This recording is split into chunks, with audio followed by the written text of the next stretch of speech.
Hello everyone. बेटा, हम लोग आज चैप्टर नंबर फर्स्ट के कुछ छोटे क्वेश्चंस के बारे में देखने वाले हैं। बच्चों का कई बार सवाल रहता है कि सर, यदि हमारे एग्जाम में छोटे क्वेश्चंस आते हैं तो उनकी तैयारी हम कैसे करें। बेटा, उनकी तैयारी के लिए आपको अपने नोट्स को पूरा डीपली तरीके से पढ़ना होता है, जिससे आपके optional question, fill in the blanks और वन वर्ड वाले जो क्वेश्चंस है वो बहुत अच्छे तरीके से प्रिपेयर हो जाते हैं। देखिए, मैं आपके सामने अपने बिजनेस स्टडी का chapter number first, nature and significance of management के कुछ छोटे क्वेश्चंस लेकर के आया हूं, जिसमें फिल इन द ब्लैंक्स आपके सामने यहां पर आए हैं। बेटा, फिल इन द ब्लैंक्स के अंदर यदि बात करी जाए तो देखिए यहां पर फिल इन द ब्लैंक्स किस तरीके से आपके आएंगे।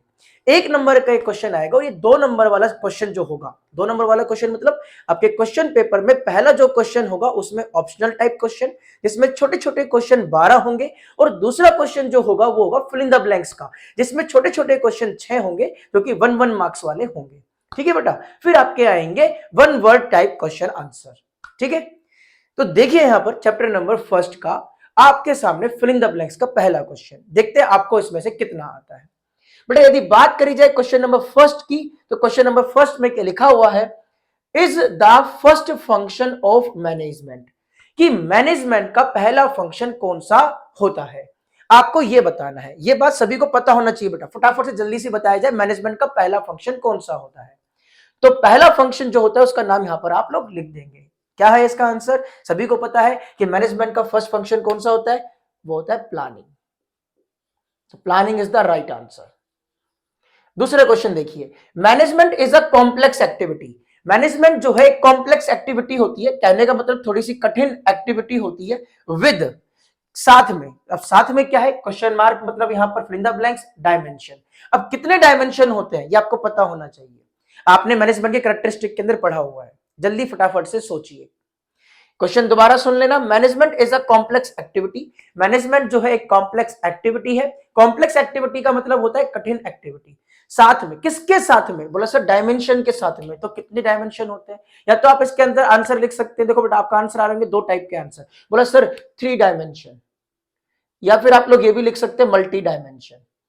ठीक है, दोनों आंसर राइट है बेटा इसके, मल्टी डायमेंशन या 3 डायमेंशन। सभी को पता है 3 डायमेंशन होते हैं, management of work, management of people and management of operation.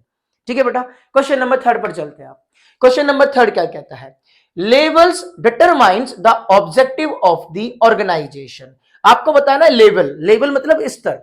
अब आपको पता होना चाहिए मैनेजमेंट के लेवल कितने होते हैं, टॉप, मिडिल और लोअर लेवल। तो कौन सा लेवल है डिटरमाइन करता है the objective of the organisation, organisation के ऑब्जेक्टिव को जो डिटरमाइन करता है वो कौन सा लेवल है।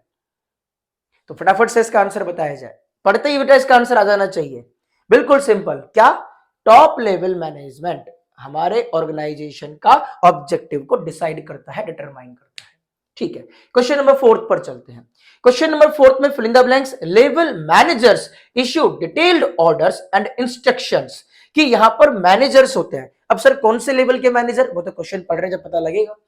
कि level managers issue detailed order, वो ऑर्डर देते हैं डिटेल के अंदर, वो कौन से मैनेजर होते हैं, एंड इंस्ट्रक्शन भी देते हैं डिटेल्ड के अंदर, वो कौन से मैनेजर होते हैं, और वो किसको देते हैं, लेवल ऑफ मैनेजर्स कौन से लेवल को देते हैं। आंसर फटाफट से बता दीजिए, पता होना चाहिए आपको इसका आंसर। क्या बोला गया कि level managers issue detailed order, ऐसे कौन से लेवल के मैनेजर हैं जो ऑर्डर जो है डिटेल्ड में इश्यू करते हैं, किसको करते हैं, वो इस फिल इन द ब्लैंक्स में आएगा। बिल्कुल सिंपल, क्या रहेगा, बोला sir middle level managers issue detailed orders and instructions to lower level managers. Yes, इसका आंसर ये है। नेक्स्ट क्वेश्चन पे चलते हैं। नेक्स्ट क्वेश्चन क्या कहता है, नेक्स्ट क्वेश्चन जिसका नाम है divisional and department heads belong to. बेटा यहां पर ये हेड्स है, दोबारा देखिए यहां पर डिविजनल एंड डिपार्टमेंट हेड्स। अब यदि बात करी जाए यहां पर डिविजनल एंड डिपार्टमेंट हेड्स की बिलोंग्स टू, तो डिविजनल डिपार्टमेंट कहने का मतलब जैसे for example purchase department, sales department, marketing department, accounting department, finance department, raw material department, manufacturing department, तो ये किसके पार्ट होते हैं, divisional and department heads belongs to, किससे बिलोंग्स होते हैं ये?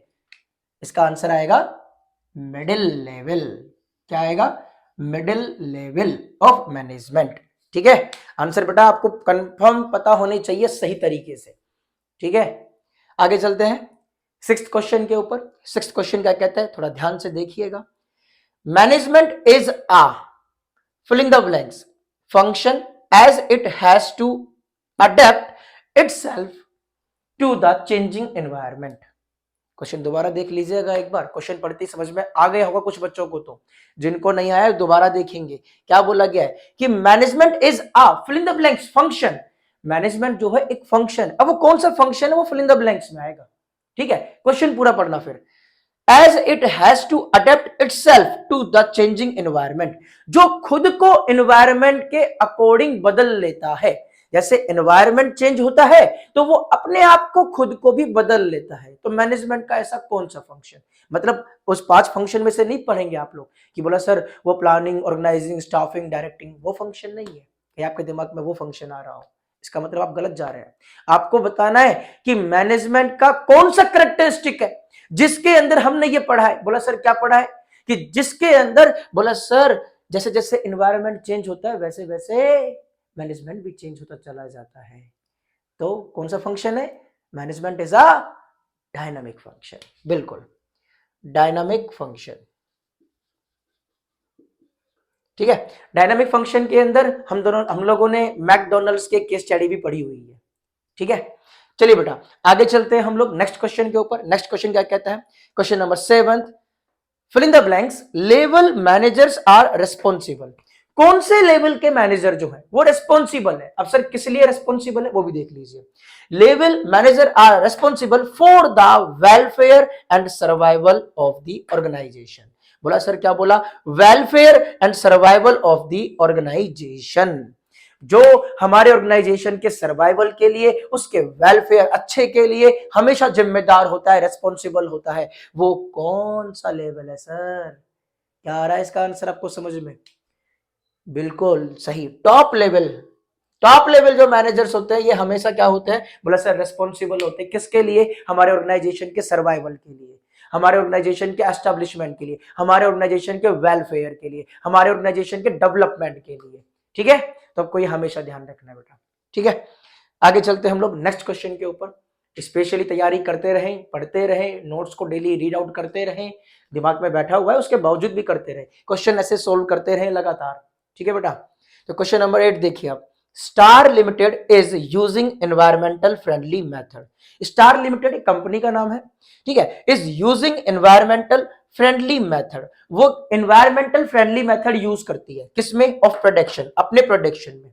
ठीक है, the company is trying to achieve fill in the blanks objective of the management. क्या बोला गया है कि स्टार लिमिटेड सर यूज कर दिए एनवायरमेंटल फ्रेंडली मेथड प्रोडक्शन के लिए। The company is trying to achieve, और कंपनी जो है वो अचीव करना चाहती है। बोला सर क्या? ऑब्जेक्टिव किसका? मैनेजमेंट का। तो मैनेजमेंट के कितने ऑब्जेक्टिव होते हैं? बोला sir 3, organisational objective, social objective और पर्सनल ऑब्जेक्टिव। तो उन 3 में से कौन सा ऑब्जेक्टिव है बताओ मेरे को, जिससे एनवायरमेंट जो है प्रॉपर तरीके से बना हुआ रहेगा, उसमें किसी प्रकार का कोई पॉल्यूशन नहीं होगा, क्योंकि एनवायरमेंटल फ्रेंडली मेथड यूज किए जाएंगे प्रोडक्शन के अंदर।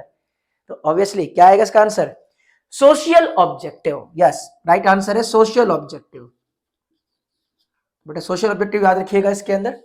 ठीक है, आगे चलते हैं हम लोग नेक्स्ट क्वेश्चन के ऊपर। क्वेश्चन नंबर 9 क्या कहता है आपका? Organisational objective of management are. अब ऑर्गेनाइजेशनल ऑब्जेक्टिव जो कि मैनेजमेंट का है, पहला जिसका दूसरा नाम मैंने आप लोगों को बता रखा है, इकोनॉमिकल ऑब्जेक्टिव। यस, तो बेटा उसके 3 टाइप होते हैं और 3 ही फिल इन द ब्लैंक्स हैं। और बोला भी क्या है? Organisational objective of management are.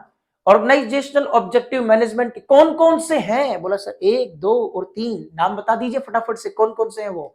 Yes बिल्कुल, first is survival and second is, बोला sir second is profit and third is, बोला सर जो थर्ड है उसका नाम है ग्रोथ। ग्रोथ कह दीजिए, डेवलपमेंट कह दीजिए। ठीक है बेटा, ग्रोथ कह दो, डेवलपमेंट कह दो, दोनों एक ही बात है। ठीक है, तो organisational objective of management are, बोला sir 3, survival, second is profit and third is growth. Next question के ऊपर चलते हैं, लास्ट क्वेश्चन है बेटा, और चैप्टर नंबर फर्स्ट के कुछ फिल इन द ब्लैंक्स मैं आपके लिए लेकर के आया हूं जिससे आपको पता रहे, हाँ चांसेस है इसमें से आने के, और आपकी प्रैक्टिस भी इससे होती रहेगी, ठीक है। चलिए बेटा क्वेश्चन नंबर 10 देखते हैं क्या आपको इसका आंसर आता है या नहीं आता है। साइंटिफिक प्रिंसिपल्स हैव, अब जो साइंटिफिक प्रिंसिपल्स होते हैं, साइंस के प्रिंसिपल जो होते हैं, न्यूटन के कुछ रूल्स हुए जैसे कि, ठीक है, तो न्यूटन ने जो प्रिंसिपल्स दिए हैं, कुछ सिद्धांत दिए हैं, रूल्स दिए हैं, उसके बारे में बात कर रहे हैं। फॉर एग्जाम्पल बोला है मैंने, वो तो साइंटिफिक प्रिंसिपल का एग्जाम्पल है वो। Scientific principles have fill in the blanks validity and can be applied in all situation। तो न्यूटन का जो लो है, मान के चले ग्रेविटी का, तो हमेशा कोई चीज ऊपर रहती है जो हमेशा नीचे ही गिरती है, ठीक है, तो जिसको भी ऊपर उछालते हैं वो नीचे गिरता है, तो उसी चीज की बात की जा रही है। Scientific principles have fill in the blanks validity and can be applied in all situation, her type की सिचुएशन में वो अप्लाई होता है, and at all time, और सभी टाइम पर भी अप्लाई होता है। तो साइंटिफिक प्रिंसिपल कैसे होते हैं, बोला सर साइंटिफिक प्रिंसिपल जो है वो कैसे होते हैं, वो यूनिवर्सल होते हैं, यस, तो इसमें लिखेंगे universal. Scientific principle universal validity के होते हैं, जो सभी सिचुएशन में, हर सिचुएशन में और हर टाइम पर अप्लाई होते हैं, ठीक है बेटा। तो ये मैंने आपके लिए लेकर के आया था 10 के 10 fill in the blanks. I hope कि आपको इसके आंसर आते हैं, यदि नहीं आते हैं तो एक बार क्वेश्चन को सही से रीड आउट कर लेना, दोबारा पढ़ के देख लेना, इसका स्क्रीनशॉट ले लेना बेटा, और आसानी से एक बार इसको अपनी नोटबुक में लिख करके याद भी कर लेना, ठीक है।